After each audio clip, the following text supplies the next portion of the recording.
જય હિન્દ મિત્રો. તો ઘણા બધા મિત્રોની કોમેન્ટ આવી ને ઘણા બધા મિત્રોએ મેસેજીસ કર્યા કે ફાયર ડિપાર્ટમેન્ટમાં આવવા માટે શું શું વસ્તુ જોઈએ, શું શું ક્વોલિફિકેશન જોઈને જેનું પ્રેક્ટિકલ એક્ઝામિનેશન શું આવે. તેના માટે આજનો વિડીયો છે કે બે ટાઈપમાં જોઈએ. એક તો ક્વોલિફિકેશન તમારે જોઈ અને એક ફિઝિકલ ટેસ્ટ આવે. ક્વોલિફિકેશનનું સર સમજાવશે. ફાયર ઓપરેટર બનવા માટેની ક્વોલિફિકેશન જેમ કે 10 પાસ, બીજું છે ફાયર કોર્સ, તે પણ માન્ય સંસ્થામાંથી હોવું જોઈએ. Third point, heavy driving licence હોવું જોઈએ. આ ત્રણ વસ્તુ કર્યા પછી તમે ફાયરમેન તથા ફાયર ઓપરેટરની ભરતી માટે તમે ફોર્મ ભરવા માટે એલિજિબલ છો. તારે જણાવ્યા પ્રમાણે તમારી પાસે એટલું ક્વોલિફિકેશન હોય તો તમે એક ફોર્મ ભર્યું.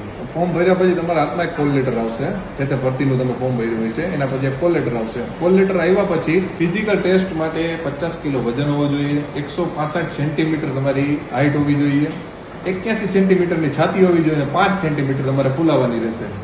એના પછી 20 ફૂટનો રસ્સો ચડવાનો રહેશે અને ઉતરવાનો રહેશે પગ અડાડ્યા વગર. એના પછી 100 મીટર રનિંગ વિથ હોસ પાઇપ કરવાનું રહેશે અને હાથમાં બ્રાન્ચ આવશે.